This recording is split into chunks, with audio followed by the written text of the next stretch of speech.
Narito na ang mga nag-trending na kwento sa mundo ng social media. Tatay na pabirong pinagsabong ang dalawang fur babies kinaaliwan online.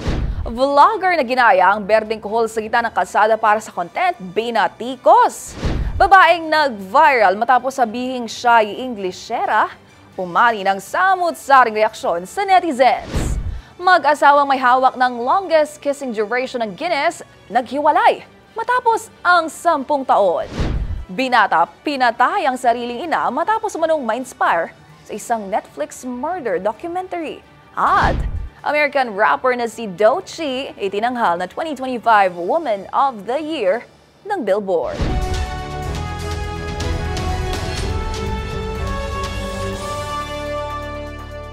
Sure kung ang lahat ng kwento o viral video ay hindi umaabot sa wall mo at mga trending na hindi mo akalain, yun pala ang totoong kwento. Kasama mga follow-up na ginawa namin sa mga post na humahakot ng mataas na views, comments, and shares. Kasama ang buong grupo ng TNVS, Trending and Viral Show. Kami ang kukumpleto ng buong kwento. Ako po si Angelica Cosme at ito ang TNVS. Una sa Pilipinas, una sa Pilipino.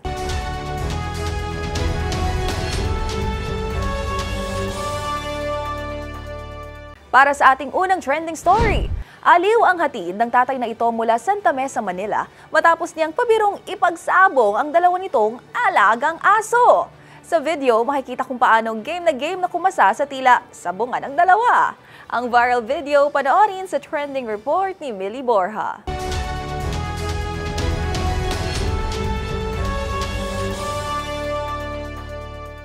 Good vibes ang hatid ng bonding ng isang tatay na ito mula Santa Mesa sa mga fur baby ng kanyang anak. Sa isang nakakatuwang video kasi, makikitang nagmistulang pinaglalaban nito ang kanyang dalawang alaga na parang mga panabong na manok. Ayon sa uploader at anak ng lalaking nasa video na si Faith Flores, labis niyang pinahalagahan ang pagmamahal at paglalaro ng kanyang ama na si Jimmy sa kanyang mga alagang aso. Kaya naman sa tuwing nakikipaglaro raw ito sa kanyang mga fur baby, agad niya itong kinukuhanan ng video dahil masarap daw sa pakiramdam na kahit ang kanyang ama ay kanilang napapasaya. Pero paglilinaw ni Faith, wala itong bisyo at hindi siya sangkot sa pagsasabong. Ginawa lamang nitong biro habang naglalaro kasama ang kanyang mga tuta. Ang video umabot na sa higit kalahating milyong views at 72,000 hearts sa TikTok. Para sa DZRH TV, ito si Millie Borja, una sa Pilipinas, una sa Pilipino.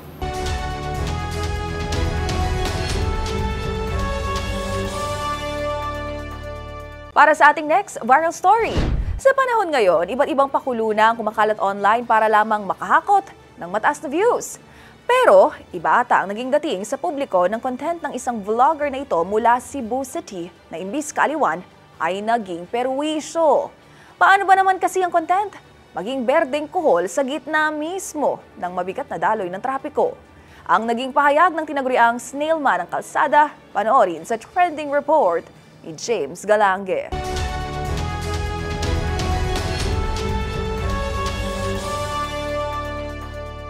Viral kamakilan ng content ng isang vlogger mula Cebu City na si Brian M. Nase o mas kilala sa tawag na Boss LB, kung saan nag-costume itong berdeng kuhol at sabay na mabagal na gumapang sa gitna pa mismo ng mabigat na daloy ng trapiko at binansagang snailman ng kalsada. Ang naturang pakulo, umani ng samut-saring reaksyon mula sa netizens. Bahagi ng ilan, isa umano itong matuturing na public disturbance at maaring managot sa batas kung sino man ang lalabag dito. Habang hinuli rin ito ng mga otoridad dahil sa munoy naidulot itong perwisyo sa mga motorista. Sa ginawang public apology ni Brian, inaamin itong hindi naging maganda ang kanyang content na dapat sana'y katatawanan lamang, ngunit nagdulot pa ito ng gulo at matinding traffic. Tinanggap naman ng Highway Patrol Group 7 na naging public apology ni Brian, ngunit dahil sa nadala nitong perwisyo, pinag-aaralan pa ng mga otoridad ang reklamong isasampa laban sa kanya upang hindi na umano masundan pa ang naturang insidente. Sa akong nabuhat na sa iyo na di maayo na magkamukamong sa karsada o nakakosa o traffic sa populasyon. Ngayon ang ganda kong pasaylo sa mga nakadakot sa mga katawan. Kasalukuyang mayroon ng 156,000 followers at 8.8k likes si Brian o Boss LB sa social media app na Facebook. Para sa DZRH TV, ito si James Galange, una sa Pilipinas, una sa Pilipino.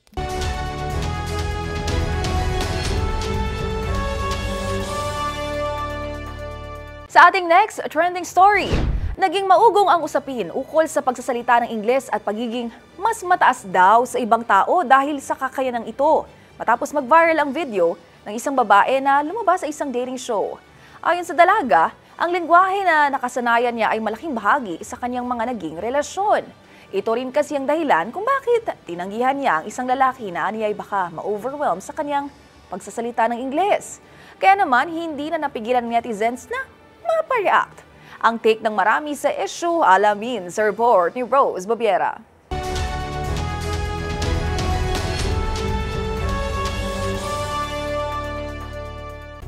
Hindi pinalampas ng mga netizen ang viral video ng isang babae na lumabas sa isang dating show matapos niyang tanggihan ng isang lalaki dahil sa kanyang palagay ay magiging balakid sa kanilang relasyon ang wika. Si Ali, ang babae sa viral video ay binansagang Englishera girl matapos nitong gawing dahilan ng kanyang pagiging bihasa sa Ingles bilang hadlang umano sa pag-develop ng relationship sa lalaki na aniya ay baka ma-overwhelm sa kanyang pananalita.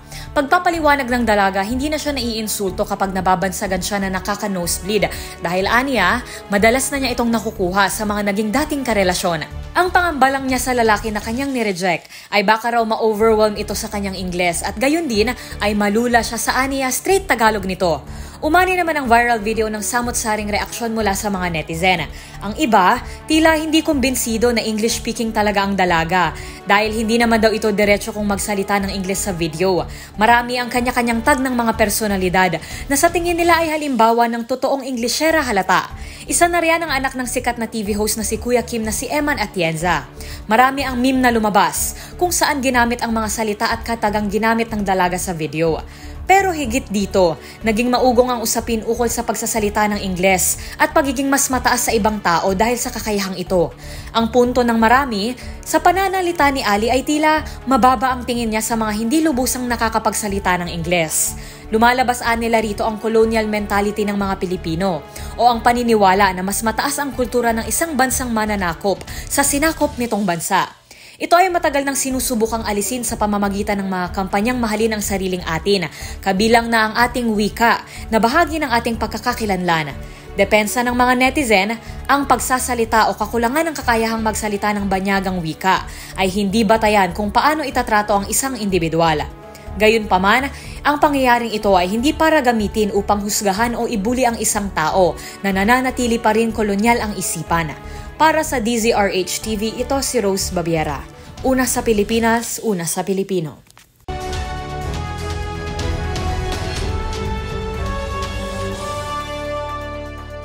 Sa ating sunod na istorya, isang halik sa mga paraan upang ipakita ang iyong pagmamahal sa iyong partner o asawa.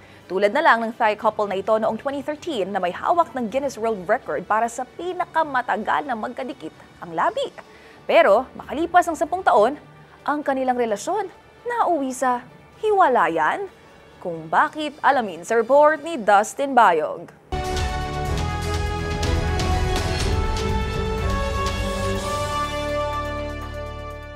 Isang malaking balita noong 2013 ng pagbuo ng record ng mag-asawang sina Ekachay at Laksana Tiranarat na mula sa bansang Thailand para sa world's longest continuous kiss. Nagtagal lang naman ng 58 oras o higit isang araw na magkadikit ang kanilang labi, dahilan upang kilalanin sila ng Guinness World Records. Ngunit makalipas ng 10 taon, inanunsyo ni Ekachay na naghiwalay na ito. Bagamat hindi na idinetalye, ay sinabi nito na nananatili ang kanilang respeto sa bawat isa at nagkaroon sila ng maayos na co-parenting para sa kanilang mga anak. Sa kabila nito, pinagmamalaki pa rin ni Ekachay ang naging achievement nila ng kanyang asawa. Ngunit nakikita na rin ito na sa baong magagandang alaala, ay panahon na rin daw mag-move forward. Samantala noong 2011 ay unang lumahok ang dalawa sa kissing event sa Thailand kung saan nakapagtala ito ng higit 40 minuto. Para sa DZRH TV, ito si Dustin Bayog, una sa Pilipinas, una sa Pilipino.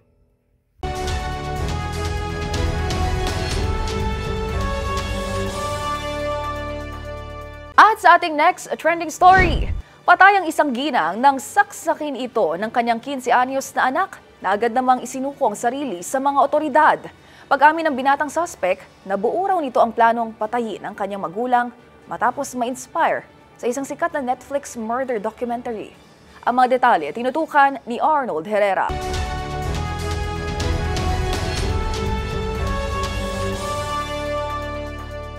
Nang dahil sa isang murder documentary, pinukpok ng dumbbell sa ulo at sinaksak ng 15 anyos na binata na si Reed Gilinski ang kanyang ina. Natagpuan ito ng mga polis sa kanilang tahanan na tila wala sa sarili, may hawak na kutsilyo at tila umamin sa di umunay krimen na kanyang ginawa. Pag-amin ni Gilinski, depressed ito bago gawin ang karumal-dumal na krimen. Ginawa daw niya ito dahil sa pain o sakit na kanyang nararamdaman na inspired ng isang eksena sa Netflix murder documentary na The Menendez Brothers. Tampok dito ang kwento ng magkapatid na Lyle at Eric na nakulong matapos patayin ang kanilang mga magulang. Lumabas din sa investigasyon na uminom pala ito ng anxiety pills at nang gabing paslangin niya ang kanyang ina ay nakainom ito ng aabot sa 9 na pills. Batay sa pulisya, maging ang tatay ni Gilinski ay papatayin din sana nito pero nagkataon na wala daw itong mahanap na malaking martilyo na ipampupukpok sana nito. Lumabas naman sa autopsy na nasawi ang ginang matapos magtamo ng internal bleeding na nagresulta mula sa multiple force trauma. Nahaharap naman sa kasong first-degree intentional homicide si Gilinski. Para sa DZRH TV, ito si Arnold Herrera. Una sa Pilipinas, una sa Pilipino.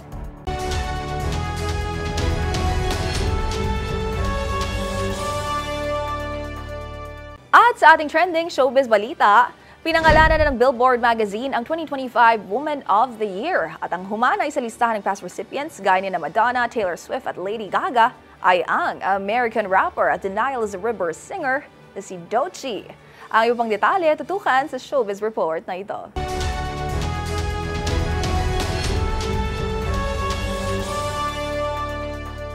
Itinanghal na 2025 Woman of the Year ng Billboard ang American rapper na si Doechii.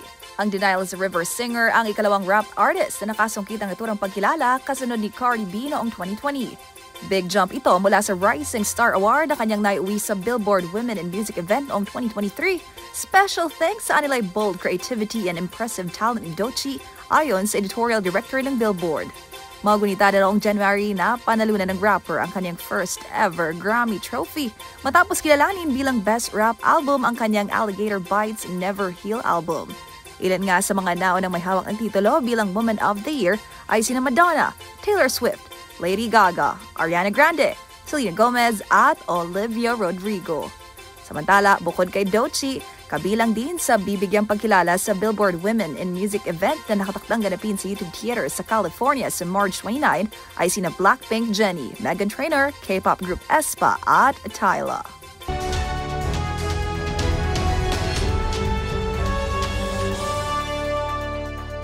Isa na namang episode ng mga nagpa-wow, kinagiliwan at iba't ibang mga insidente ng mga nag-viral na kwento ang ating napanood. Kaya naman, kung meron din po kayong mga katulad na istorya, ay i-share nyo niyan sa ating comment section o kaya naman itag rin kami sa TikTok at DZRH News. At yan ang mga kwento sa likod ng mga nagpa-viral na video. Kasama ang buong grupo ng TNVS, Trending and Viral Show. Assignment po namin na kapag may nag-trending, aalamin, bubuuin at i-follow up namin ang mga detalye. Para kapag nakita mo ang viral video na may nag-share, ikaw na ang magdagdag ng mga impormasyong nalaman mo sa TNVS, Trending and Viral Show. Mula sa kauna-unahan sa Pilipinas, DZRH, ako po si Angelica Cosme. Una sa Pilipinas, una sa Pilipino.